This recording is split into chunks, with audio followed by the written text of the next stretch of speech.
Good morning, everyone. It is Friday, April 21st, and we are going to have a Network 216 exclusive on draft quarterbacks that the Cleveland Browns could potentially have some interest in.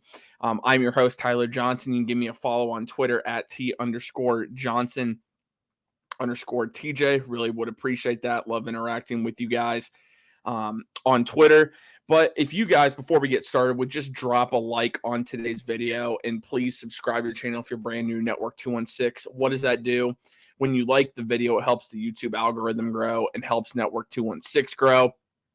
But also, when you subscribe to the channel, it helps build Network 216 as a channel. So please do that if you guys are brand new to the content that we have. We really would appreciate that. So we're going to get right down into it and talk about some Browns quarterback prospects that they could potentially be interested in. Now, I did this list based off the ones I think they'd have the most interested in compared to the least. We're only going to talk about 4 quarterbacks.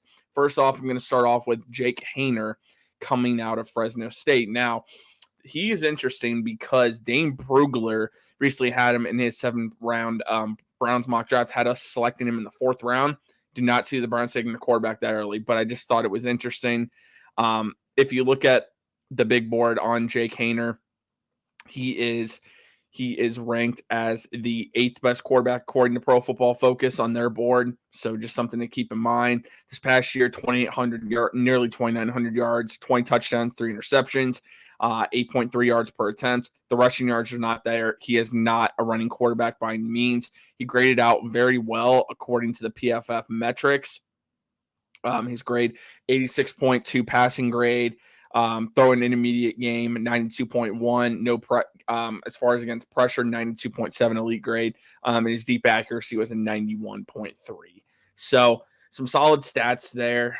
Completion percentage, 71.3 grade. But again, the stats don't really blow you away. He is a pocket passer, and I don't see the Browns taking a pocket passer, especially given Deshaun Watson's skill set. So he's the guy that I would have on this list at number 4. If you're going at number 3, this guy is interesting from the standpoint. He is lower. I mean, he is 14th on PFF's big board as far as quarterbacks, but I'm looking at him as the athlete. I am looking at Malik Cunningham, the quarterback coming out of Louisville. Now, Malik Cunningham is not a guy that obviously a lot of people really like that much. And I think the reason being is he is not the best throwing quarterback. That's just not who he is. He's a runner, first and foremost. I mean, this past year, if you look at his stats, 1,500 yards, 7.2 average per attempt, 8 touchdowns, 5 interceptions, 12 total touchdowns rushing, 565 yards, 5 yards per attempt. The year before, he ran for over 1,000 yards. He was a lot better in 2021, so maybe that hurt his draft stock a little bit. He could go undrafted this year. 71.4 overall grade, 91.5 in 2021, so huge drop-off there. 62.3 overall passing grade. Not great. Throwing the ball intermediate, 69.3. I think the Browns are more interested in Malik Cunningham because he is that running quarterback. He gives them another dimension. You're adding a quarterback that has a similar skill set to Deshaun Watson as far as very mobile. And I think if the Browns are adding a quarterback in the draft, they want to add somebody that is mobile at the position. So just keep that in mind with Malik Cunningham. That's why I have him ranked number 3. Now, number 2, this was close for me, my 2 and 1, but I went number 2 with Houston quarterback Clayton Toon. And the reason I did that, the Browns have met with him twice that we know of at the Combine, and they had him on a top 30 visit. Now, what does Clayton Toon bring to the table? He is going to be the 10th ranked quarterback according to Pro Football Focus. And this is a guy that has performed throughout his entire career, if you look at it at Houston. So this past year, over 4,000 yards passing, 8.2 yards per attempt, 40 touchdowns, 10 interceptions, 67.1 completion percentage, passing grade 91.3, intermediate grade 92.2, deep grade 93.2, no pressure grade 92.6. And he even has some mobility, 546 yards this past year running the football, 5 touchdowns, 4.3 yards per attempt running the ball.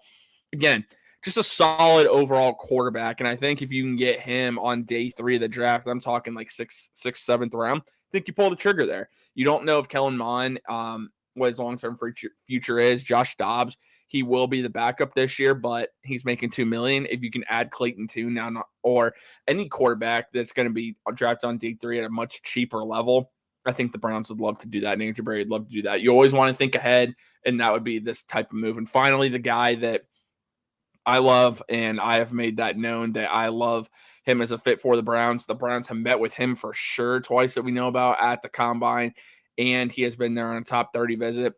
It just it's the best overall fit of all the quarterbacks, in my opinion. That is UCLA quarterback Dorian-Thompson Robinson, DTR as everyone likes to call him. He is a 5th-year senior out of UCLA. Now, ignore age when it comes to the quarterback position because we don't have any data on the Browns looking at that for Andrew Berry just because he hasn't had to draft a quarterback yet. But Dorian-Thompson Robinson is going to be 24 years old. He's 6'2", 203 pounds, 74.8 overall grade this past year, 3,100 yards, 8.2 yards per attempt, 27 touchdowns, 10 interceptions. 68.6 passing grade, 76.1 intermediate grade, deep grade 66.5, not fantastic, no pressure grade 77.5. He's the best fit because he's the closest quarterback in this class that has a skill set that is similar to Deshaun Watson. I mentioned Malik Cunningham. He is more of a runner, but obviously Watson is a very mobile quarterback. But Dorian-Thompson Robinson is both, in my opinion. He's the closest version to Deshaun Watson as far as skill set, not player by any means. Dorian-Thompson Robinson's probably going to go in the 5th round, I would guess. Maybe he could go higher. I know it looks like the Saints have a lot of interest in him, which would make sense at this point. As a developmental guy for them. But again, Dorian-Thompson Robinson just fits everything the Browns are looking for. He's also can run the ball, 646 yards rushing, 5.5 yards per attempt, 12 touchdowns this past year, 600 yards the year before, 4.7 yards per attempt, and 9 touchdowns. And what you like with DTR is just his continuous progression throughout his time at UCLA, just continuing to improve his performance every single year. And I think that's something that would really stick out to the Browns. I think he's the ideal guy that they would love to add to the quarterback room. I don't know if they're willing to take him as high as they would need to in order to make that happen. But it's hard to argue Dorian-Thompson Robinson as being arguably the best fit for the Browns, again, just based off overall skill set and being able to learn from a quarterback in a similar mold of Deshaun Watson. I don't think DTR is ever going to be a star, but I think he can be a solid backup in the NFL. Brings that mobility factor, exactly what you want. So those are the top 4 quarterbacks again. Jake Haener out of Fresno State, Malik Cunningham out of Louisville, Clayton Toon coming out of Houston, and Dorian-Thompson Robinson coming out of UCLA. I want to hear what you guys have to think about the quarterback prospects for this year's class. So be sure to comment on the video. Let me know what quarterback you would like to see the Browns draft if they do indeed take one. Again, they have had top 30 visits with a couple of them, so I want to hear what you guys have to think on that. Again, be sure to like today's video. Please like that. Help that YouTube algorithm grow for Network 216. But also be sure to subscribe to the channel. You're going to want to make sure you're subscribed. We have a special guest announcement that's going to be coming today. Special guest draft interview we're going to be having on Monday. The video will be releasing Monday evening, so be sure you're subscribed. Don't miss any of that. But also, we just announced today on the Network 216 Twitter account, you can follow us at Network 216 on Twitter. We are going to be live for day 2 and day 3 of the NFL draft, the entire draft. We're going to have various members through the network, throughout the network that are going to be joining each live show. Myself and Jacob Broach will be live for the entirety of day 2 and day 3. We're going to be joined by many awesome guests during that time, breaking down the entire draft. You guys aren't going to want to miss it. We're also going to have guest announcements that are coming out next week as we get closer to the draft. So be sure you're not missing any of the content that Network 216 has coming these next couple of days. You're not going to want to miss out. That's why you got to make sure you're subscribed to the channel. Again, it's free, and it really helps Network 216 grow as a channel. So thank you guys for tuning into this Network 216 exclusive. We can't wait to talk to you all again soon. And go Browns, baby.